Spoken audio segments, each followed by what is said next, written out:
I'll talk mostly about like how to run a pricing analysis today, and then we'll talk about how discounting plays into that. And to quickly level set for the group, Insights is a cannabis market projection. It is a predicted forecast of the cannabis market, and we are reporting before tax, after discount, top line retail sales dollars and units. Everything is predicted as of yesterday. So when we look in the data, we can get extra current. For pricing, I'm going to pull our time frame out today to about 6 months out, and then also looking at the more current 90 days as well. And then quick reminder for anybody who's newer to using Headset Insights, we do break up our Insights data into distinct categories. We have 10 distinct categories. You'll only see 9 of them if you're working in the US because we don't have oils here, very Canadian unique category. And then we break all of that data into over 80 segments. So when I say that, if you think category is pre-roll, think infused pre-roll is a segment within that category. And then we also have some metadata, and this can play into pricing, and we won't get into this today. This is what I'm going to be going over on Thursday, so please join on Thursday if you're interested in this. So with metadata, we're talking about the many-to-many attributes that can be layered on top of a category and segment. So if I have a pre-roll, an infused pre-roll pack, it might have multiple joints in the pack, and it probably is strain specific. So that number of joints in the pack and types of strains, different strains, are all going to be housed in our metadata information, which means if you're downloading SKU detail and using some sort of VLOOKUP in Excel, please hold. There might be something in the tool that already is pulling out what you're looking for, and we'll review that again on Thursday at the same time in 2 days. Today, I'm mostly going, oh, this slide is very tiny, my friends, I'm sorry. I'm mostly going to be focusing in on our Michigan market, which is one of our full read markets. Same, Kevin, for us up here in Washington. We've had that full read for the longest, but we do have some high-level pricing dashboards for our category level only dashboard, or read. So that's going to be Arizona, Illinois, Massachusetts, and Maryland. I do expect to see Massachusetts go live into a full read by probably August is what I'm expecting. And then Arizona will follow fairly shortly after that. We'll get some light reads in. So I am expecting to see Florida and New York pop in here, potentially New Jersey. It really depends on how volatile the market is as they're, I think it went 2 weeks ago, switching over to adult use now. We see a lot of changes in the market when that happens, and it can make forecasting and predicting very challenging, almost as difficult as when COVID happened. And we'll have a few others expand. So Illinois, I do expect to see expanded this year. That is not our full roadmap of markets for the overall year. I think we have about 13 that we're looking at on the docket. And for good faith, I do have some friends up here in the States that are actually starting to move into Canada. So I do want to talk about our friends to the north. We do also have coverage in Ontario, Alberta, BC, and Saskatchewan.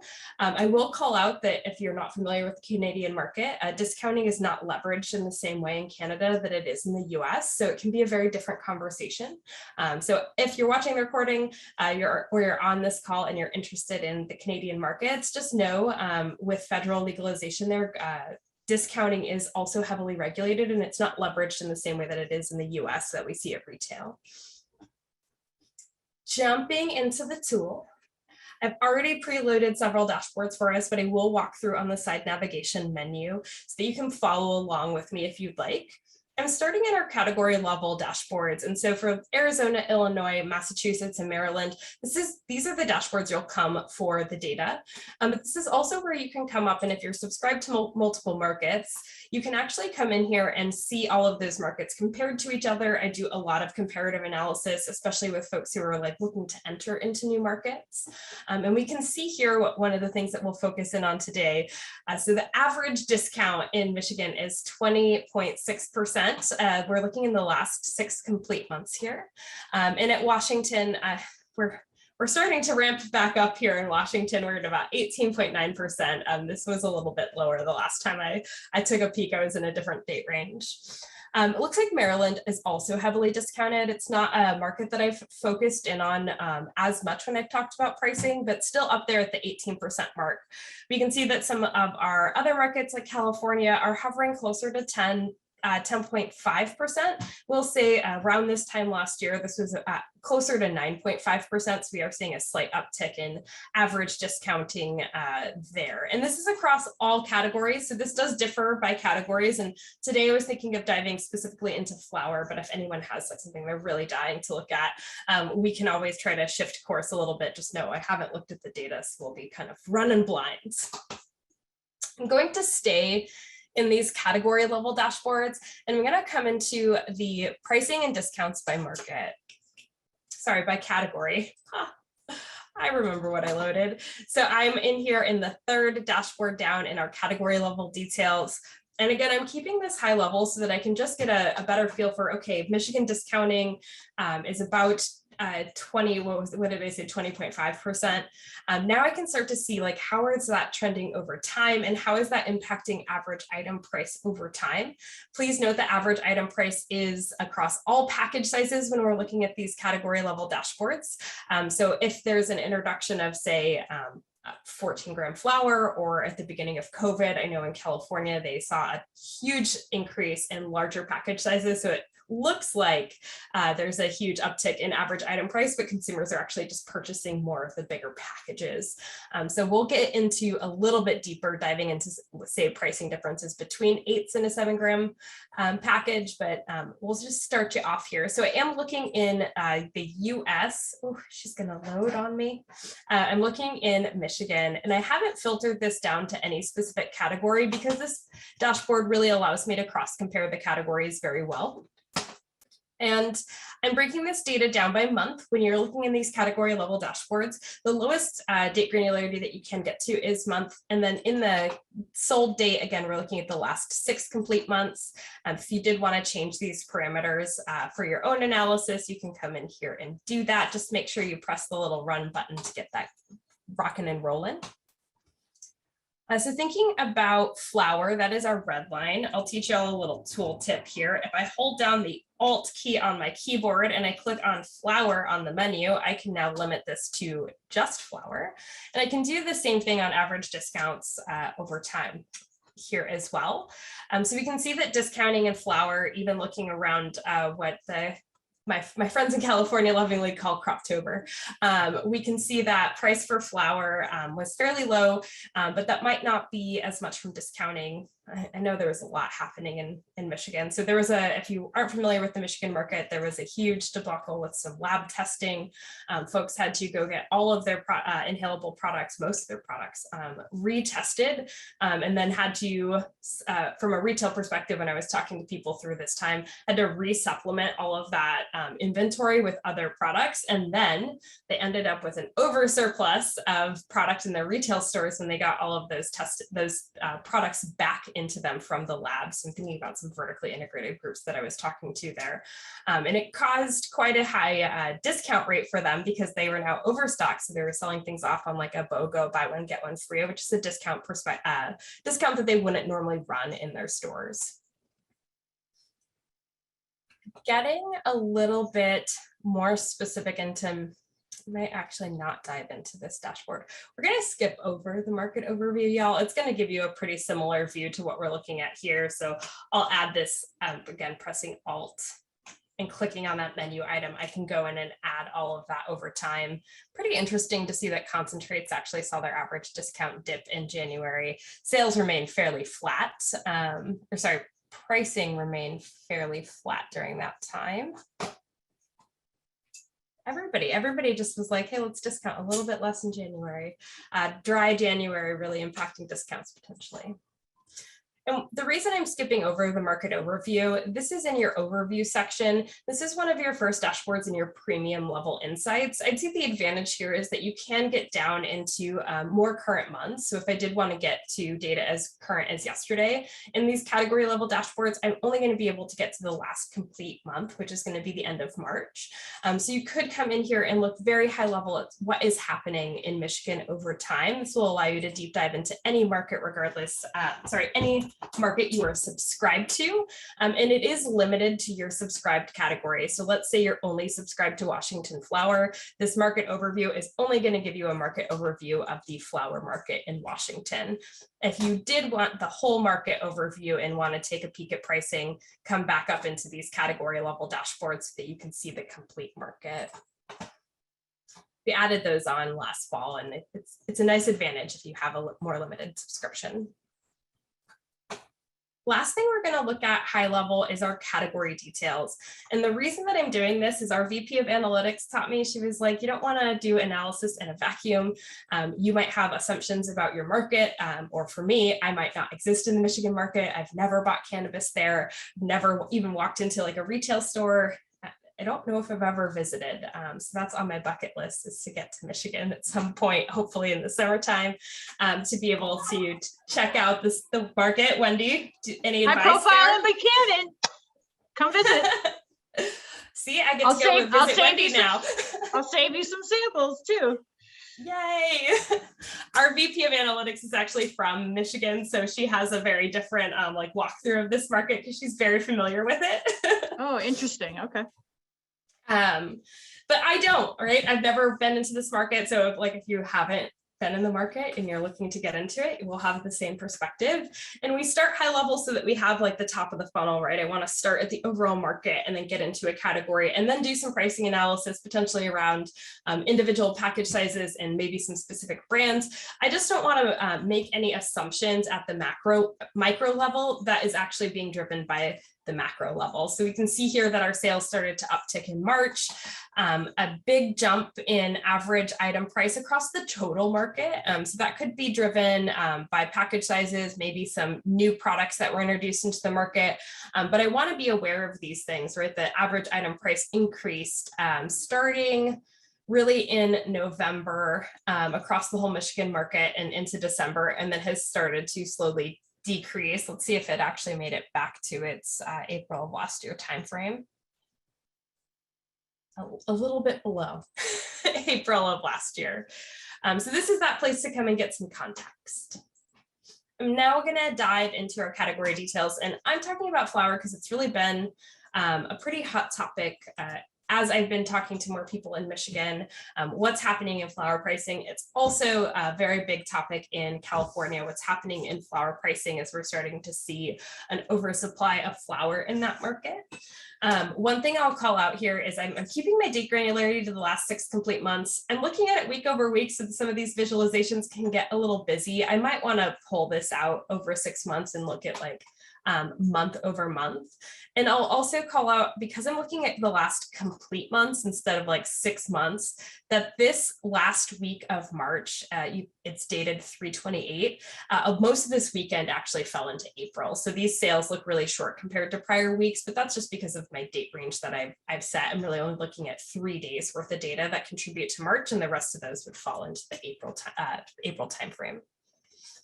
Flower king in this market, we can see that slow, steady decline in pricing. In headset data, you'll see a couple of different types of pricing. So we have average price, it'll be average item price, average item cost. The difference there, our price is our after discount before tax price that I mentioned on our little slide in the beginning. And then average item cost is the average cost that we're being told retailers are paying from it. And that's directly from the point of sale data. So that is just what we get through our API call there. I will say on that, not every point of sale that we work with includes cost of goods in their API integration. So if you're looking really granular at like individual package size data by brand, you might see some null values there. That is totally normal, and we expect that to come in. Essentially, we're not going to guess if we don't have the data. So we don't know what they don't tell us. And so we just leave it blank. The other type of pricing that we look at in Headset is going to be average EQ price and cost. And when we talk about EQ pricing, we're talking about equivalized pricing. So the silly example that I like to give is I consume a lot of peanut butter. I don't have dogs, I just have a peanut butter obsession. I like making peanut butter balls. And when I go into get peanut butter, I really love Adams, but I just consume it in such a high volume that I have to be price conscious. And I actually look at the price per ounce they include on the ticket at Safeway. And hopefully at my grocery store, they're normalizing the pricing by the same weight. So that's kind of what we're doing here in Headset. So this is to normalize by package size. When we're talking about our inhalable categories, we are talking about the average price per gram. And if you see average EQ cost, that's the average cost per gram. And if you are in non-inhalable categories, we're actually going to be normalizing that by milligram of THC in the package. So you'll see that called out when you're looking at the package size, like if you want to know, is this grams or milligrams of THC, just take a quick peek at the package size graph right below it. And if you see that this is shown in grams, it's going to be price per gram. And if you see package sizes like 100 milligrams, that's going to be shown in milligrams of THC. All right, quickly let Megan in. I do like to just take a peek and see if there are any notable package size changes. One thing that we don't have here in Washington, but our friends down in Oregon do, is bulk deli style flour. So when I am looking in flour in a market like Michigan, a lot of times what I do is I look at trends in California with folks, and then we also look at trends in Colorado because it's going to be a more similar trending line for flour, because state regulations and allotments of how we can sell flour are going to be more similar. So if you are doing any cross-market comparison, please just be mindful there that there are different regulations around quite a few things. So we're deli style flour. I will call out Wendy, because I know you'll probably be looking at this. I would look at the price per gram when you're looking at bulk more than anything else. We don't get package size in with this, so we just get 1 unit of deli style flour was sold. We don't know if that's 3.5 grams, 1 gram. They just tell us this is bulk flour. So the pricing will kind of be a wash across all those package sizes. Got it. Thank you. We're trying to do something different, but it really depends on our point of sale partners being able to provide us with some different information. So our partnership team is working through some of that with them. You'll also see that in your retailer data. So I can have, I'm sure maybe Sarah or Agatha, I know Agatha, California market doesn't allow it. Sarah, I don't know if you've had to run into this, but we do have some folks that we can talk to about like how to use that data still, even though it's different. All right, so package size trends week over week. We have a lot of peaks and valleys across the overall market here, which is again why I might look at this month over month. So it just smooths is not a word, smooths out some of these peaks and valleys here. So it can be a little bit harder to look at this over time and see if there are any like definitive pricing trends. So I'm just going to switch that over, or package size trends, switch that over. So interesting, when we actually come up here and see some of these pricing changes that I talked about. So January, we start to see a slight decline in 28 gram package sizes. So they go from 16% market share down to 5% market share, which is a pretty notable drop. If I wanted to look at this, the price per gram during that same time also drops. So potentially people are getting a better deal on their bulk pricing, or there were some changes in the market, maybe a hard time getting these into stores. Lots of things could contribute to this change. And we might be able to see some of that driven by pricing, but we might not. And the last thing I want to look at here is some of our top 30 brands. Our top brands, if they own a ton of market share, are going to drive a lot of pricing. And I'll call out in Washington, in Michigan, we have house brand. You'll see this in most of our markets. I think the exception might be Washington, although I do think some people are starting to white label Cannabis finally into their store brand, but think of this as store brand. This is the Kirkland signatures. We do mask this data. So Wendy, when you're looking in the data and you're looking for your brand sales, if it looks really short, or I've talked to the rest of your team about this on the brand side, it's because we're going to mask your inside sales. We're not going to show that and expose that into the publicly available information in the data set. I am going to do a quick trick though, because I want to compare some of the pricing of these brands. So I'm going to download this data.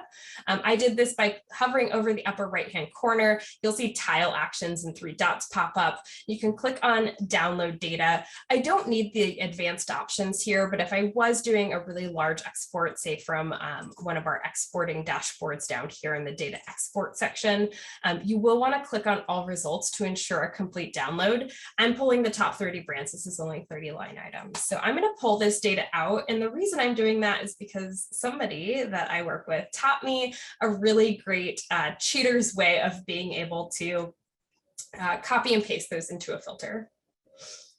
So a lot of the information that we've already gone over in here, we can start to gather in our pricing overview. So I'm really going to switch gears into the meat and potatoes of how to do a pricing analysis. And we're not going to do absolutely everything that you can leverage these for. I've spent an entire hour with somebody just running through the pricing details dashboard with changing the filters. So when you're thinking about how to use these dashboards, I'll walk you through how the filters work. But if you do have any follow-up questions on like, hey, trying to get pricing for this, our friends over at support might be able to help you set up your filters. They usually respond within 30 seconds. And if they can't, they'll get you in touch with your customer success manager. So as you're learning the tool and learning to play around with the filters a little bit more, please make sure to leverage our friends over there. They would love to talk to more insights users. They almost exclusively talk to a lot of retailers. All right, friends. So I again, I'm in the pricing section here. I'm in the pricing overview, and I'm really going to do my best to fly through the pricing overview because it's going to be very, very high level pricing. If you do want to learn more about this dashboard, there's a little question mark next to the title. If you were to click on this, it'll take you out to our help article. So we do have a knowledge base center that is also available for access down here in the help and support section. It's called Getting Started. If you click here, it'll take you to all of the articles. This will just take you to the one specific for this dashboard, and it'll walk through how to use the dashboard and why you would want to use each individual visualization, which I'm not going to cover today. You'll notice at the top of this dashboard that we don't have a date range filter here. That will get deeper in the pricing analysis, and it's part of why I spend so much time, I think, on the pricing details page, which is the next page we'll walk through. But we can do some quick benchmarks that I was kind of guessing at a little bit on some of the prior dashboards, looking only at the last 6 months. I certainly wasn't getting all the way back to the same time frame last year. I'm letting a few things load. While we wait for this to load, there we go. I can look at the pricing in the last 90 days versus pricing in the same time frame last year. And so while flour in Michigan is very heavily discounted, and there's a lot of talk about how pricing of flour is changing and dropping, you can see that the average item price has actually increased, likely due to a higher increase in what I saw in looking through the top products was mostly due to 28-gram package sizes, so potentially people buying more pre-packed flour in some of those larger sizes. And when I go down to the average EQ price, right, the price per gram, I can see that that has actually dropped, and usually a change like this will indicate a package size, a larger package size, right? So we're looking at economies of scale. If I go to Costco and buy my peanut butter, it's probably going to be cheaper per ounce if I buy that giant container than if I go and buy tiny little jars of Skippy at the grocery store.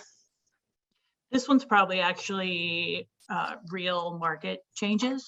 Ooh. Tell me more, Wendy. The price of flour has come down significantly over the past few months. So, yeah. Perfect. Yeah, so this up here is probably also is the thing that's going to be driven more by the package size, right? Like seeing the average item price increase is probably going to be due to larger volume being purchased. Whereas like this is going to show us the prices dropped. Right. All right, and we'll probably see that also in the cost a little bit. So cost is going to cost more if you're buying more large prepacked flour than if you were say continually buying eighths or even bulk deli style. And it looks like overall in the last 90 days, people are buying actually less flour, at least in terms of total units. So that's not talking about total grams of flour, right? This is talking about individual items on a receipt. So they could be buying more grams, but fewer packages, which is what some of this is leading me to believe. All right, so average item price really started changing. Again, I'll take you back one dashboard. Where is she? When we start to look through, I want to just take you back one quick thing that I didn't show you that I'm going to talk about as if I showed it to you because I've already looked at it. When we start looking at some of the top products within the Michigan market, we'll start to see a lot of 28-gram packages up here. So we do see a couple of 8s, but at the very top, we see some bulk and a lot of 28-gram package sizes, right? So Evo Farms has wedding cake. We do see a lot of wedding cake up at the top usually. Also, that's not unique to the Michigan market. That is across all markets. Blue Dream and wedding cake, very easy to grow. A lot of that in all markets. But again, 28 grams here, bulk flower here. There's just more 28 grams than I see in other markets. So that's not to say that these package sizes don't sell, but in California, for example, you're almost exclusively going to be looking at 8s and then maybe a handful of larger package sizes, where in Michigan, we're seeing like a ton of 28-gram package sizes show up in some of the top selling products. And I'm wondering, I haven't looked at the product pages to pull this out, but I'm wondering if a lot of those were introduced sometime during the holiday season here, and during, I believe this was also the time where some of that lab testing stuff was happening through, probably around this time and this time. So definitely impacting supply. Yep, makes sense on everything you said. Sweet. Not being in, I just literally pick up nuggets. So if you have any nuggets, feel free to bring them into me, and I'll make sure that everybody knows your nuggets. Well, we also do a practice where we'll buy certain bulk strains and then pre-pack them ourselves to make operations easier. So there's that. I wonder, I'll talk to a couple of other people and see if that's becoming more common. You're not the first person to mention that to me, Wendy. Is like someone else I was talking to late last week actually said that they're going to be doing the same thing. Cool. That's good to know for me. But yeah, so we can see our 8s over time, this purple line getting a little bit smaller. Again, our bulk is going to still be a really large percentage of this market, more so than it is in Colorado. Colorado's bulk market has actually gotten notably smaller, but Oregon's bulk market remains very strong in the prevalent the largest group of people or purchases made through Oregon flower being purchased in that bulk section. Very curious to see as the market matures, which way does it go? Outside of our bulk, when we start looking at our pre-packed flower, I just clicked off bulk because it's so big, it kind of makes some of this hard to read.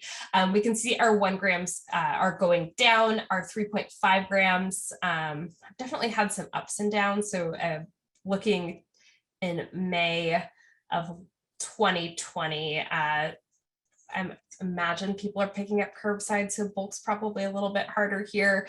We see that be 69% of the market. That dropped all the way down to 32% of the market in our 8s when we're looking at, let's look at May. The same time in 2021, that's going to be dropped down to 24%. We won't have May here yet because we haven't started that month, but when we're starting to look in April, that's increased back up to 55%. Those 28 grams that I've been talking about here, we can see that their prevalence in the last, like during the fall, really increased, but we didn't see that retain that traction, right? So we saw a ton of 28-gram package sizes sold through the fall, and then it kind of decreased again. A couple of things that we'll be able to look at on here, where I'm going to talk you through how to use them on the next ones, but we do look at pricing landscape. So is there any white space in the pricing for pricing year over year? And the reason I'm going to talk about this on the details page is we're going to actually be able to dive into like an individual package size, look at specific brands, and get a different picture of the market that's going to be more in line with maybe an analysis we're trying to do if we're trying to price out some products. We will also look at pricing bands. I'm just looking at the time, trying to be mindful. I've got about 20 minutes left, so I'm going to speed demon through a lot of this. And then at all of these dashboards, all the data you need to be able to build the dashboard above it, and all those visualizations will be available for you in a bulk download. So we do try to build all these visualizations for you to have everything that you need without having to do a data export and take it into Excel. That being said, I know a lot of people who are like, I love your visualizations, but I need to move it into my own brand formatting for my PowerPoint presentation to my CEO, or I just prefer to play around with data. All of that data is going to be available for you at the bottom of every single one of these pricing dashboards. And now switching. Hey, Ashley. Yeah. Sorry, Hey, real Mike. quick question. sorry if I missed this. I was having speaker issues before. Can you remind me what the difference is between the item price and the item cost, or the average item price? Absolutely. I even have cheat sheet definitions that I can read to you here. So we do have all of these metrics defined at the top of each page. When we're talking about price, we're talking about the price that a consumer paid for it before tax and after discount. When we're talking about cost, this is the cost of the product entered in at the point of sale by the retailer. Oh, okay. So like cost from the retailer, from the supplier. Gotcha. Correct. Cool. Thank you. You're welcome. I realize that these definitions don't really like add very much differentiation between those, and that's pretty useful. So maybe I'll ask product to add a quick update here as well. So again, diving one layer deeper, and if I am going too fast, y'all, I have a tendency to like speed demon through things and like snowplow my way through when I'm in a little bit of a time crunch. So feel free to be like, yo, Ashley, can you please slow down? When I get into pricing details, this is where we can start to really leverage our filtered selection to be able to either figure out how do we want to price our own items. I've even worked with retailers who are like, am I getting a fair cost for this brand's products? So kind of coming in and being able to do a more custom analysis here. And I'm going to shore up my time frame now that we're thinking about maybe putting on the hat of like, hey, I'm trying to price my products or seeing if I'm priced competitively. I'm going to come in and look at this in a more current time frame. So I'm going to look in the last 90 days. This is what our VP of Analytics, Liz Connors, does, and I trust her when it comes to like timeframes of a good enough analysis. She's like, 90 days is more than enough data. Like, we're in cannabis. What happened 6 months ago during the fall isn't quite as relevant to pricing, you know, in the last couple of months, and we'll even see that change as we go into the summertime. So the only other thing that I might want to do here is look at the same time frame last year. But I do have all of that available for me, you know, baked into the dashboard itself. And you'll see that same exact thing repeated for you on this dashboard. If you weren't with us for our competitive analysis, you will now get introduced to a brand new filter called Slice By. If you were here for the competitive analysis training, or you've been in one of my trainings before, Slice By filter is really like our powerhouse filter. It allows you to change essentially what you're seeing on the legend. So I'm going to slice this data by brand, and I'm going to do something super crazy, and I'm not going to put any brands in here.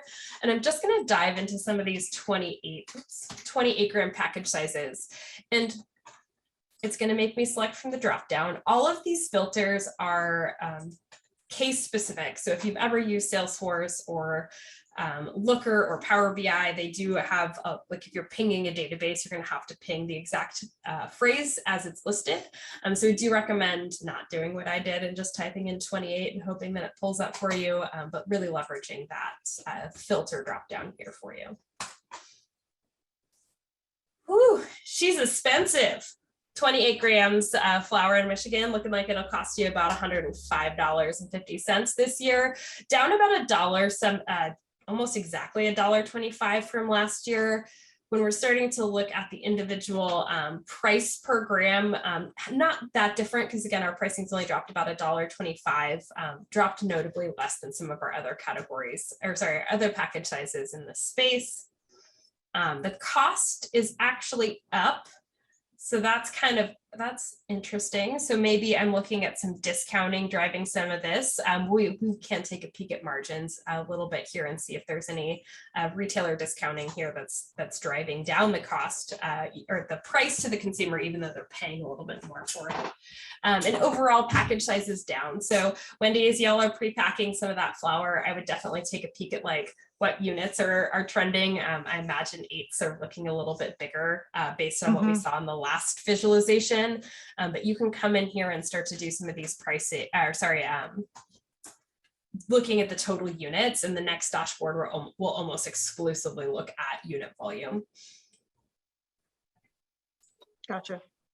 So I put all the brands on here, and this is going to look a little crazy because it's going to show me all the brands in the space. And the reason I picked 28 grams for is because there are going to be slightly fewer brands kind of playing around in this space. And we can see that we probably get through the whole alphabet here. If you do this in California, you're going to have really busy visualizations and you won't see every single brand that shows up because it's going to be a little bit too busy. But really what I want to start to get us into is this concept of good, better, best pricing. So when we're thinking about pricing, I talked to a lot of people about what pricing tier should we be offering. And there are a couple of different ways that you can think about good, better, best pricing. I've heard there's, the airline model. I could have one brand. That brand might have various price points. So if we're thinking about an airline, I can buy a ticket in first class, business class, or coach. I will get to the same place no matter which ticket I buy, but my experience over that trip will be very, very different depending on my seat classification. So that's one way that we see a single brand offering multiple different price points and really trying to hit each pricing tier. The benefits to hitting different pricing tiers is you're really going to reach different consumers, right? So our Gen Z college students, we'll talk about demographics next week, but our Gen Z college students, usually pretty price sensitive. They probably can't go in and buy a $105 28 gram pack. They're probably just buying, smaller package sizes in general because they're broke college students. They're not going to be able to spend as much as say our millennials, and they might not value comfort or the experience as much as some of their older counterparts. They're really just looking to get the high. The other way that we see this modeled out is with a company like Morris & Coors. So Morris & Coors, we'll talk about beer for a little bit. They have Keystone Light, which I literally haven't picked up since I was in college. They have Coors Light, which is something that I, as a bartender for a long time, was probably our #1 selling beer. We didn't offer Bud products. And then we have like our Blue Moons of the world, right? And so those are also going to hit 3 different demographics. They're 3 distinct brands that each have their own value proposition, and they're going to hit different consumers. So in the Colorado market, for example, in edibles, we actually see some brands that completely own, especially when you look in chocolates, and the brand names are escaping me right now. But we do see like one brand owns premium chocolate and another brand owns like core price chocolate, and a different brand owns value chocolate. And they actually aren't even really competitors with each other when you think about their different pricing propositions. So we have worked with these brands and they were like, oh, I really want to get, Tasty's market share, but Tasty's isn't even swimming in the same pricing lane that they're looking at. And they're probably not even going to hit the same consumers. So that's one of the reasons why we'll start to look at pricing bands as we get into some of these different analyses. And I actually might switch this out real quick. All right. So this is too busy for the visualizations to read, but I do have my data download tables at the bottom if I do want to pull this. I'm going to come in here and run this one more time before I start to get into the pricing bands. So y'all remember my cute little data export before? Can you all see that on the screen? Do you see an Excel table or do I need to reshare with everything? I think you need to reshare, Ash. Cool. I do that a lot. That's why I ask. I'm like, I don't know if I did this right. All right. So here is my friendly neighborhood top 30 brands from my category details page. And I am just going to take these brand names here. I mentioned that everything is, Wendy, are we getting you all up on here? Probably not. You're probably in-house brand. Yeah.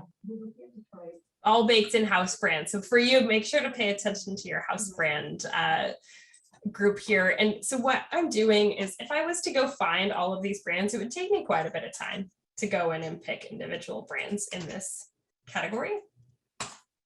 Now I can just copy and paste from my little neighborhood export. And now I have some of those top 30 brands, and I'm actually going to do something a little bit different here. So I'm going to pull us into a slightly different package size. I might actually look at our 3.5 grams. And the reason I'm normalizing by package size is because when we look at so many of these, we're looking at average item price. You do not have to look, so let's do that. You do not have to look at this normalized by package size. You can kind of see like where are people's pricing and value props and then drop it down into a specific price point. So I am actually slicing this data by brand and looking across all package sizes to see if anybody's maybe trying that, like Morris & Coors, like who's in each swim lane. So Glorious Cannabis could be offering bigger package sizes based on some of this price point. Let's take a peek here.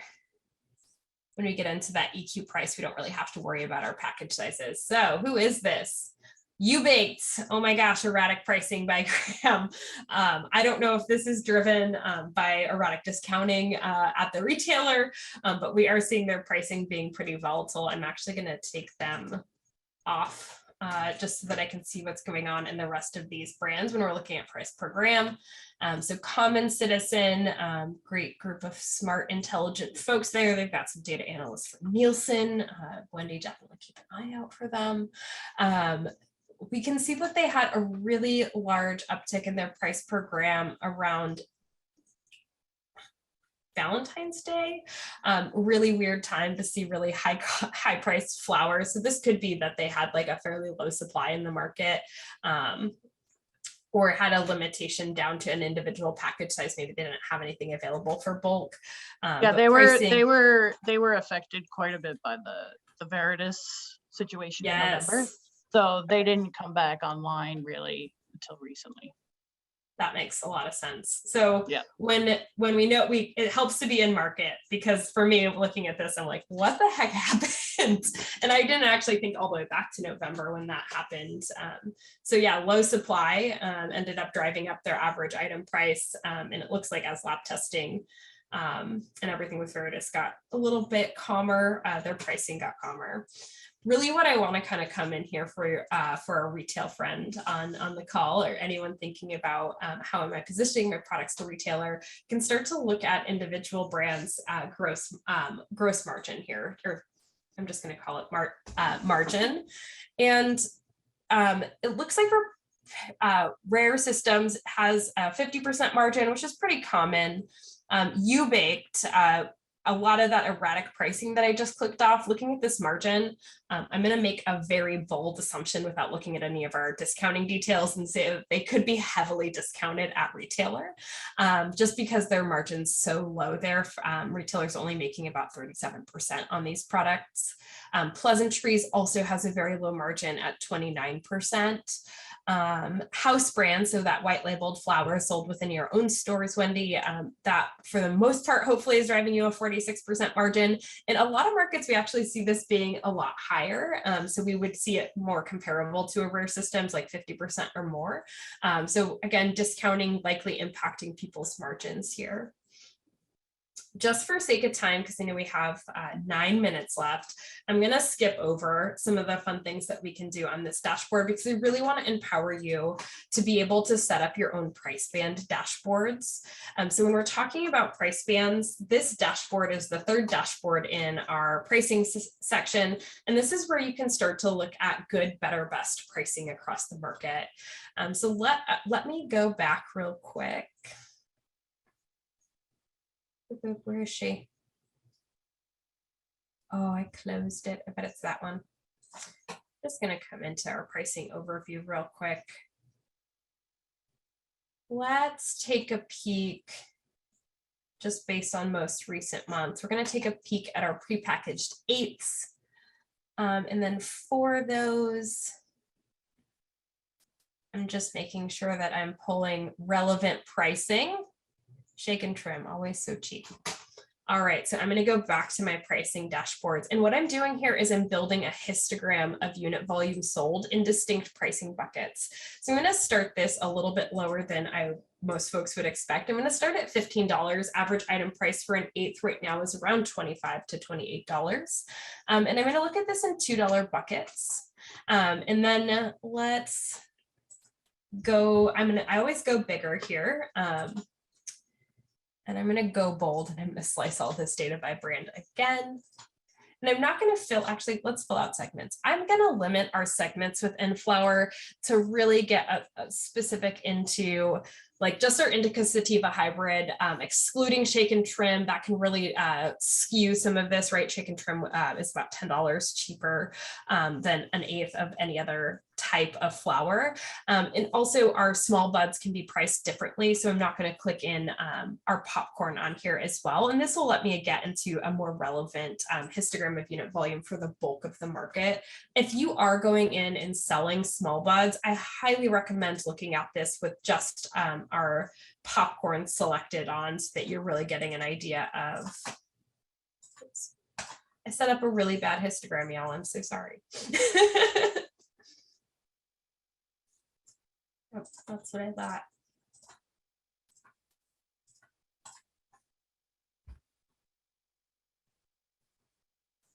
The downside of not knowing the market. I bet Wendy could have set this up better than I could.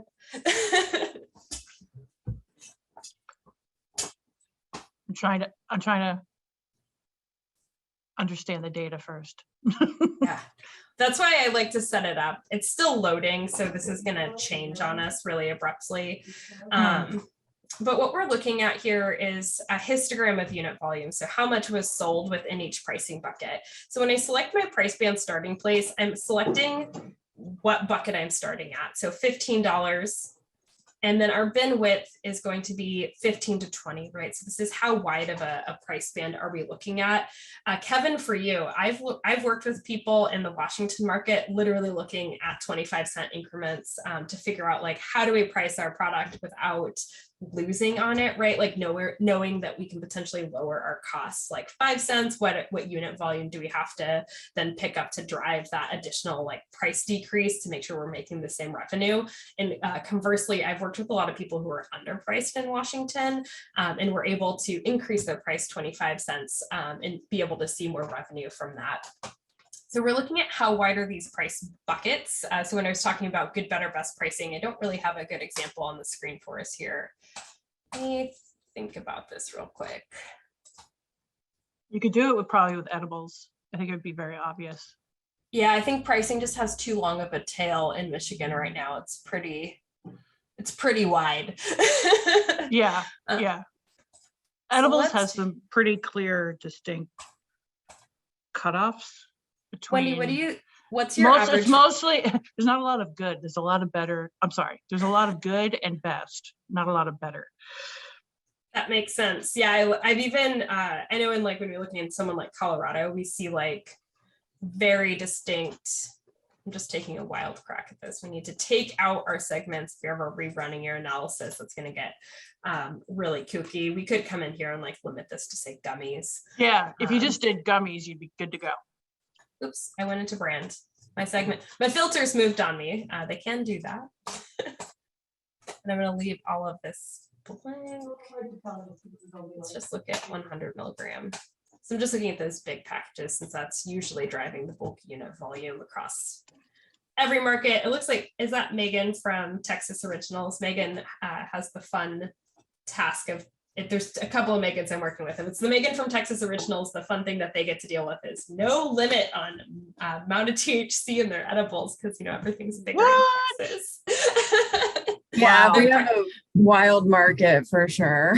Super restrictive except for there. It's like you can't have flour, but you can have a 400 milligram gummy. All right, so even these pricing bins aren't the best, but we kind of can see some trends within it. I, for sake of time, am not going to change this again.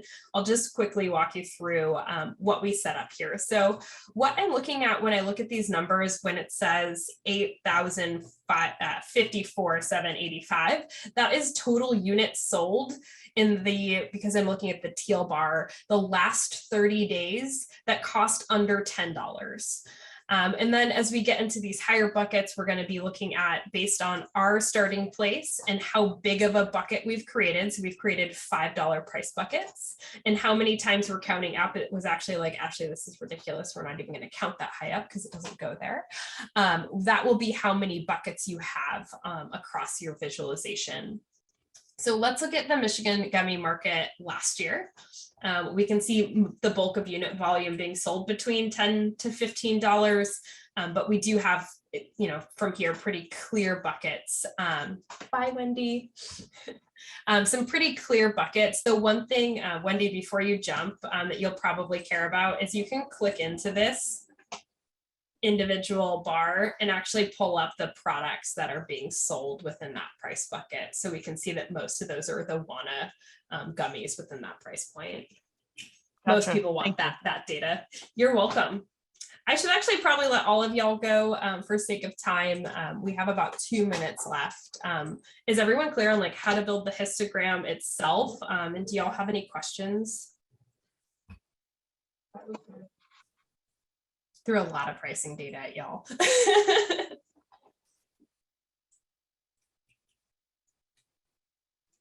I'm good. Super helpful. Thanks, Ashley.